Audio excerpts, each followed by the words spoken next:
Right, just set that going.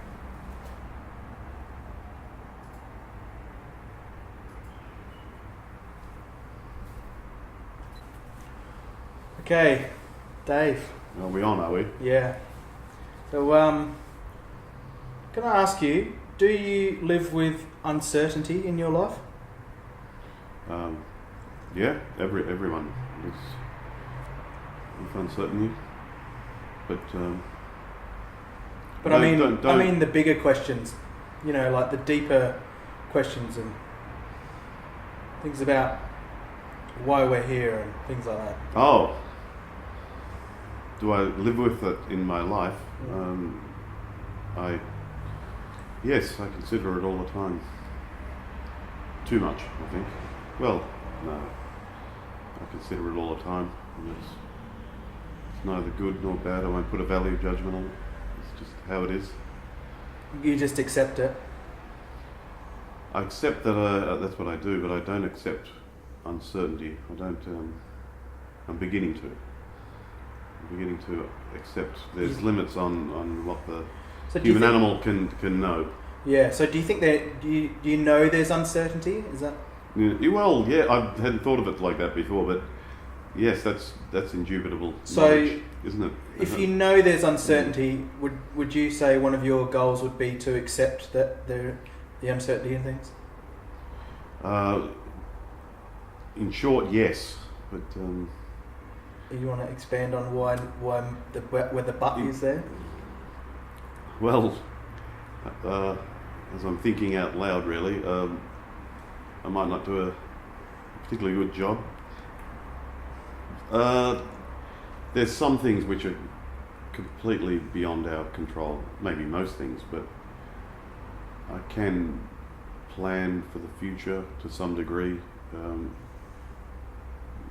try and figure out other people's intentions and beliefs, and knowing all the time that I'm probably wrong, but I could be right. There's that uncertainty.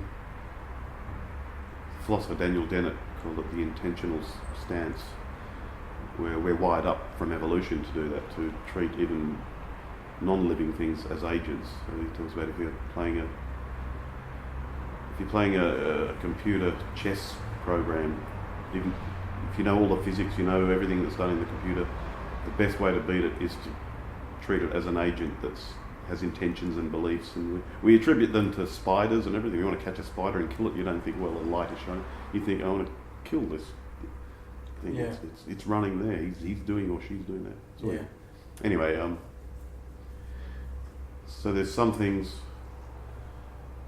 that I'll try and control, and other things I just know I can't. Then there's that grey area in between. That's where the problem lies for me with regard to uncertainty. I'm now talking about day-to-day affairs. Yeah, but I guess the question was, are you trying to accept the uncertainty? And you said yes, but. So I'm wondering, when wouldn't you accept uncertainty? Oh, when I just fail in my attempt to accept it. When I know I should accept it, but the brain just doesn't. So that just happens to me. There are some people who can live with uncertainty. It's something I strive to do because it is an uncertain world. Uncertainty is a deep feature of the way the world is. So it's in my interests, but I'm also aware that I'm wired up. I'm a biological organism, product of evolution, and so my desire to look for patterns and join dots is hardwired into my brain. You think your brain's telling you, oh, I want to know for certain what's going on here. It's not happy with uncertainty. Is that what you're saying? The best thing I can do is operate on probabilities. I think that's all we can do. It's just for me, on a personal level, it's the question is, what's the default position? Should I assume the best, or should I assume the worst in a lot of situations? Or should you assume nothing? Well, that's what lately I've been working on. Try and reserve judgment.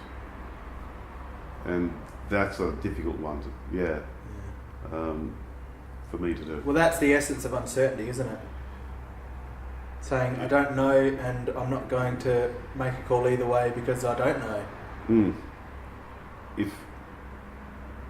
If I've looked at all the ways I can know first, which sometimes can be an exhaustive way of thinking, to arrive at a place where I realise I can't know, and then just have to reserve judgment. I still hate it, but that's just the way I am. But I think you can't just say all the time, oh, I don't know anything, so I'll reserve my judgment. I think you need to make a judgment call sometimes based on probability. Like it's probable, or there's no reasonably good evidence to suggest there's God, so I'm going to go with the de facto no God. I'm not going to sit on the fence with uncertainty. No, not be agnostic about it. That's yeah. Right. Do you think you'd rather be atheist than agnostic? Because you can't be for certain if there is a God or isn't, can you, really, if you want to be honest with yourself? Well, that's true, but that means that one shouldn't believe in God. So I don't think there's that much of a distinction between agnostic and an atheist. An agnostic is someone who says, I don't believe in God. So they're unbelievers. They're infidels. They certainly don't fit into any religious group. So then it's a relatively new term. Is being atheist more than being agnostic? No, I just think it's the same thing, but I'll call myself an atheist because agnostic suggests there's equal probability. There's maybe a 50% chance that Jesus is Lord and maybe a 50% chance that it's just gibberish. So it comes down to probability. I mean, there is a chance that there was a guy wandering around Jesus and he resurrected him. The odds of that are so great. If it turned out that I died, we both died together, I know you're an atheist, and we're walking down to hell or whatever, and we see the Christians walking up, and I'd have to say to them, you realise how lucky you were. There was no reason for you to believe what you did. It was a stab in the dark. It was like winning lotto 1,000,000 times over, because they'd have a smug look on their face. Yeah. And you just got lucky. And all the Muslims and the Jews and the Hindus would be up with us, going down to hell, and the agnostics too, because God doesn't like that. He might let atheists in, but not agnostics. So at least you've got the courage to deny me. But I'm like, I don't really care about going to hell. Okay, so I want to ask though, because this has got me thinking about what about these religious people? What do they do with uncertainty? Oh, various different things. Some seem to have great faith, and they don't have any uncertainty. Some most I'd say express their doubts, which is honest of them, and I commend them for their honesty. And I have my doubts sometimes around atheism. So if I should do the same. They're only minor doubts. But I want to talk about those people that you just said don't have any uncertainty. They're certain of. Yeah, they're the dangerous ones, aren't they? Yeah. So what's behind that though? Why do you think they can't accept uncertainty? Why do you think they need to almost fill the void? That comes down to question: what is belief? And from everything I know about the research into belief, there's not a lot known about it. Once we understand how brainwashing works, then we'll be able to answer that question. But I have no idea how some people can just believe something on evidence. They must have had some experience, some hallucination, which was so real to them that they believe it. I believe there's a table in front of me, and maybe their experiences are that real to them. Which is fine, they can have it. But since the experience was private, and I said this to a few people who've had these experiences. I said, well, okay, maybe you did have the experience. I'll grant you that premise, but surely you'd think I was foolish if I believed you. I said this to a guy who believed in ghosts, actually, and He said, I was hoping he would understand where I was coming from. He said, no, you wouldn't be foolish. And then I tried to explain to him, okay, there's a Muslim and a Christian and a Jew or somebody who's seen UFOs or whatever it might be. They're all claiming the same type of supernatural, what would you call it, knowledge. And only one can be right. I think none of them are right, but only one. Logic demands that only one can be right. Yet they're all making these claims with the same amount of certainty. That's what's so scary about it, I think. So even now, I wonder how many things I'm certain about that I shouldn't be certain about. But in the end, we have to deliberate for a while on questions of uncertainty, and the deliberation has to stop at some point, and then after that we have to act, and after the event, then we find out whether we perhaps should have thought a little bit more or not, or we made the right choice, or we got lucky. A bit like the Christians who might get lucky. You know, as a bit of a digression, I think there might be a heaven, but only for atheists. Yeah, the universe is just blind and rewards rational thinking. I'm starting to play their game now, because they're not amenable to reason and argument. A lot aren't. Yeah. So I know it's a bit of a digression, but anyway, you've got another question. I think. Yeah. No. Well, do you have any questions for me? Oh, yeah. Okay. Sure. Yes. Yeah. So All far away. How do you cope with uncertainty? Uncertainty. Well, I guess I put the things that I'm uncertain of in a box, and then I have another box which is a little bit uncertain but more certain, and then there's a bunch of boxes sort of progressively from that. So the things that I'm most uncertain about are things like what caused the Big Bang, things like how the first amoeba cells were created from is it the protein amino acids or something that I think so, yeah. the building but I know blocks what you're of talking life, about. things like that. How did those things Yeah. spark? You know, those things that I just basically I have no answer for, because when I looked it up there was no answer for it, so I have to be uncertain about those things, and I just have to accept it that I don't know, and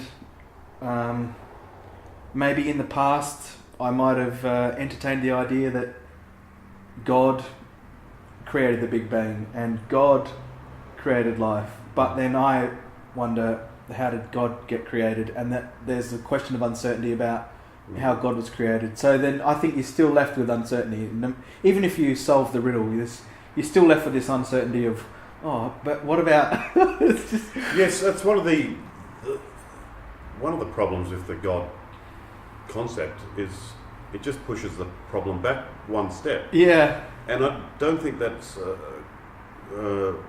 solves any problems and probably causes confusion. Yeah, I find that argument to be void, that, you know, you don't know how the universe came into existence, so therefore, you know, whatever. Okay, well, you don't know how God came into existence, so, you know... A 5-year-old child would ask that question, and they do. It's a null argument, really. It really is. But there's other things that I'm uncertain of too, like the future. I'm uncertain about the future all the time. Will I manage to overcome this problem in my life? You know, I don't know. What do I have to do? Well, I have to live as though I'm going to. I can't live as though I'm not going to achieve something that I would like to achieve, because then I'd get depressed and I don't know. That's a dark path to tread. I think I've trodden that path before, where you kind of think, what if that doesn't happen, and what if this doesn't happen? And you're not a very nice person to be around. You don't ask. You don't talk to people nice. Your brain doesn't work nice. All these problems that you deal with every day are compounded if you let the uncertainty of the future get to you. So you have to. I don't like positive thinking, and I especially don't like the power of positive thinking. Can you explain? Sorry. Oh, you probably were about to explain. Well, yeah, I don't like the idea of the power of positive thinking, because that's magical thinking. That in that, if I think this, then X will happen. It's like, no, that's not it. It's just, if I don't think X, well, then I'm gonna spiral into depression. I have to stay positive, but only to stay positive. You know what I mean? I have to stay positive to be positive. For its own sake. Yeah, for its own sake, yeah. There's no point being negative about anything. You're just not a very nice person. No. Not just you, but people generally are. Yeah, it's just not the best way Do you to... think this power of positive thinking fad is a type of woo-woo? Oh, absolutely. Yeah. Yeah, woo-woo to the nth degree, definitely. Yeah. The universe will provide if I ask the universe to provide. Oh, good. Yeah, okay. That's that's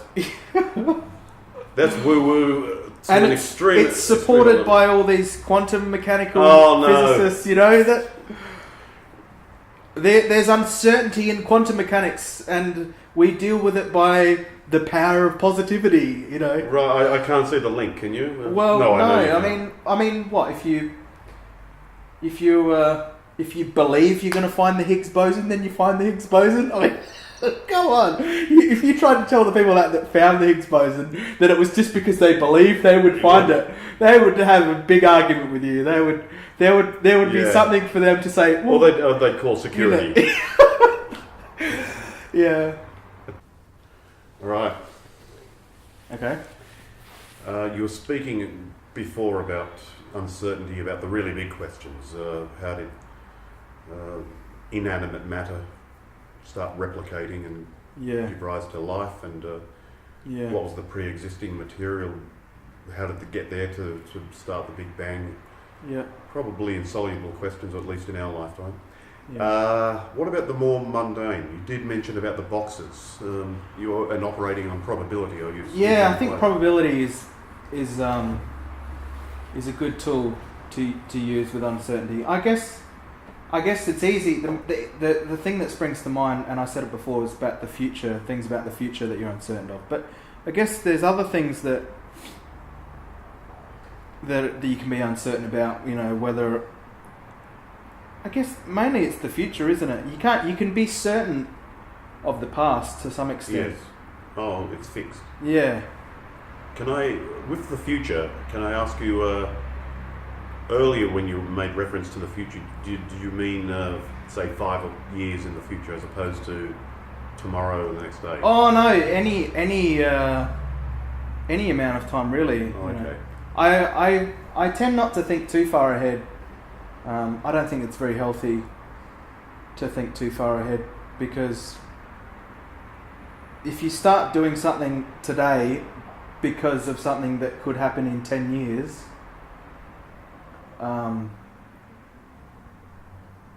you really start to compromise what you want to achieve in that day. Whereas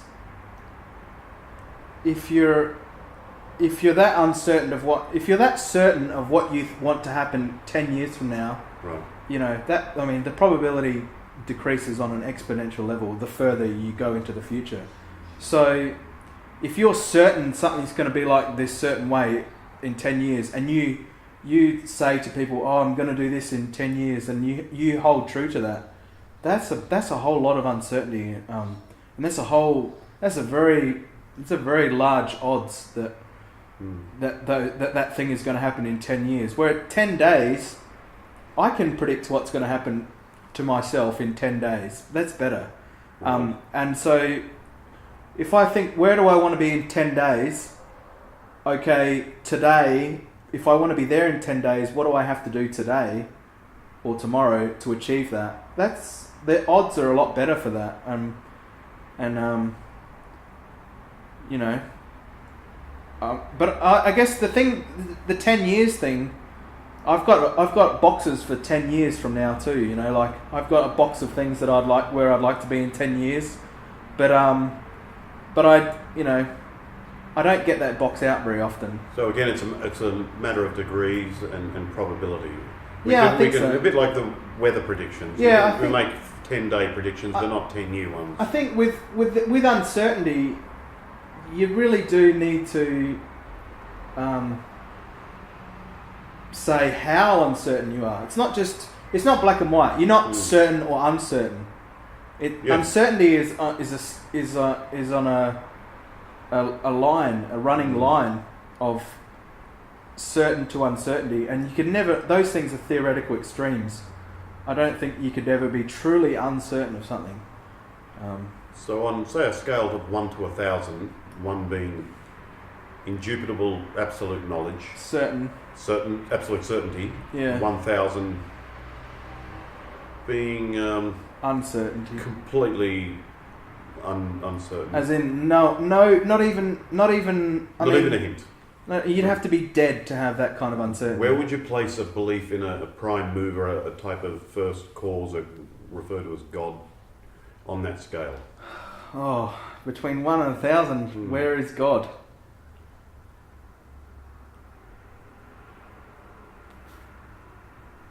A creator of the universe.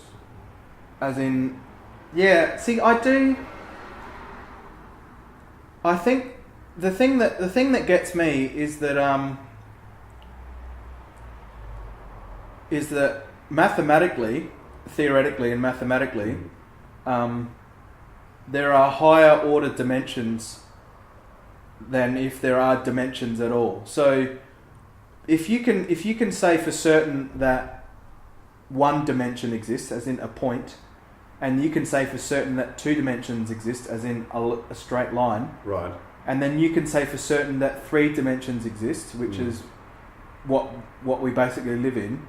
And then you can say for certain that the 4th dimension, which is the passage of time, exists. Then if you can say for certain that dimensions 1, 2, 3 and 4 exist, then 5, 6, 7, 8, 9, 10 and 11 have to exist theoretically as well. Have to exist? Yeah, mathematically they have to exist. Oh, okay. It just...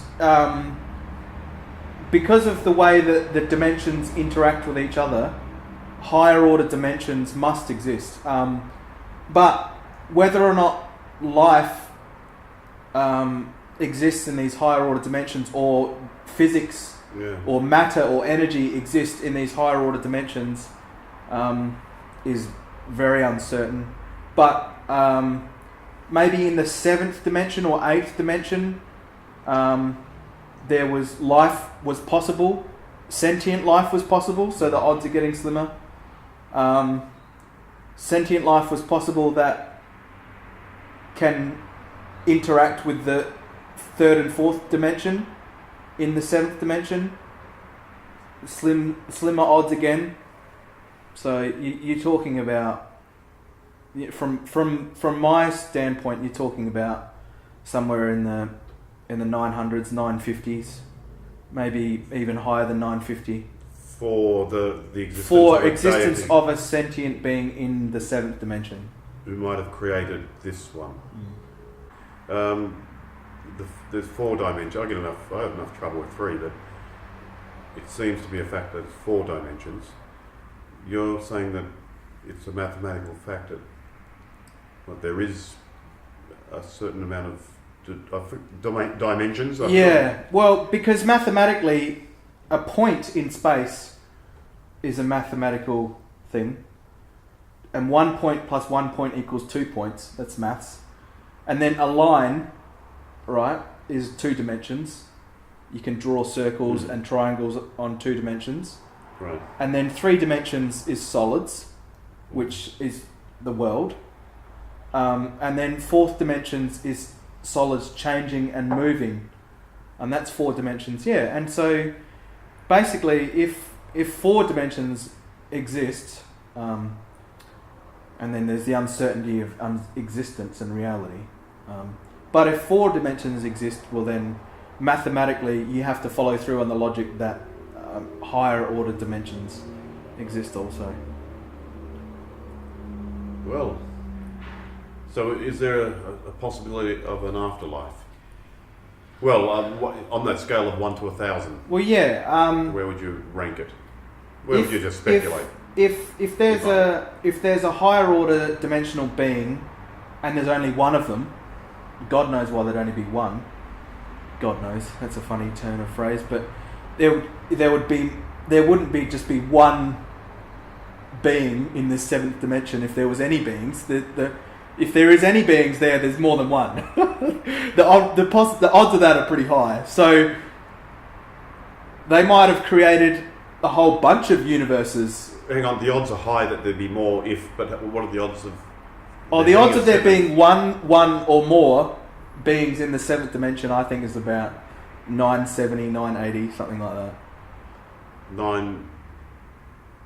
Maybe even higher than that. Okay. But then the afterlife, for me, I think, is ascending from the fourth dimension to the fifth or sixth or seventh, and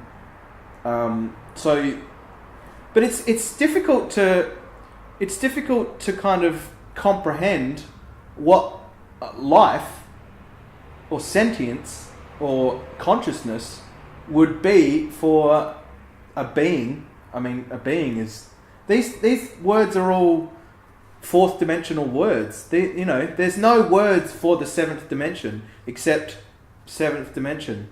So... Which is a three-dimensional word, really. The fact that if you could ascend from the fourth dimension once you die, and would you have to die? Can you ascend already there?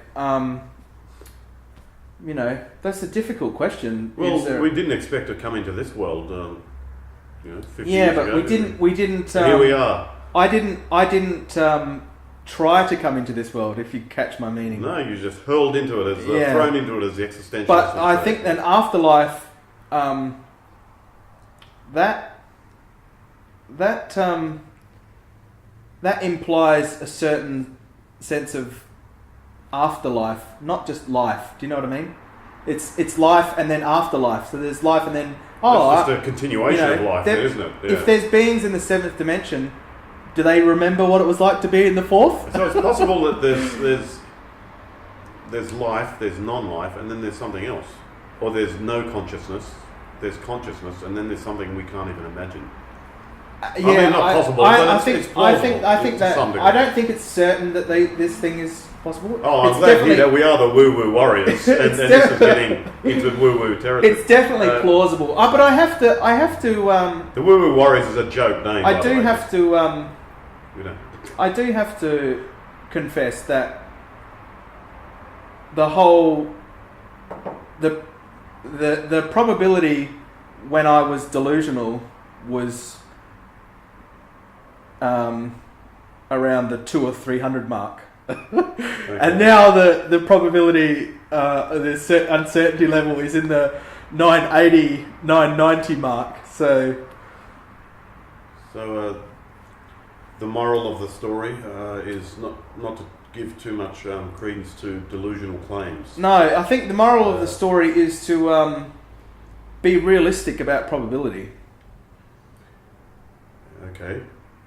So if something only has a 1 in gajillion chance of happening, well then you've got to have a vested interest to only accept or be certain of the 1 in gajillion. So the Pascal's wager, I'm sure you're familiar with, on people on their deathbed, the mathematician. If Pascal there is a God, I may as well believe in him. Well, he doesn't know. He's uncertain. He says, well, the wager is if there's no God, you just die. Yeah. You've lost nothing. But again, if you make the wager. You forget the impact that you have on everyone else around you. A friend of mine recently thought he was going to die in hospital. Yeah. And he saw a guy proclaiming love of Jesus. And he basically thought to himself, shit, I'm going to die. I'm atheist. I don't believe in God. I'm not going to go out like that. I'm going to go out in style. Yeah, but there's something to be said for dying well, isn't there? Yeah. Not dying out. And was the guy who believed Put it this in way, Jesus, I'm pretty certain I'm going to die. Yeah? Where would that be on the That'd scale? That'd be 2 or 3. Yeah? Actually, no. We have to be realistic. We have to leave some room for the afterlife.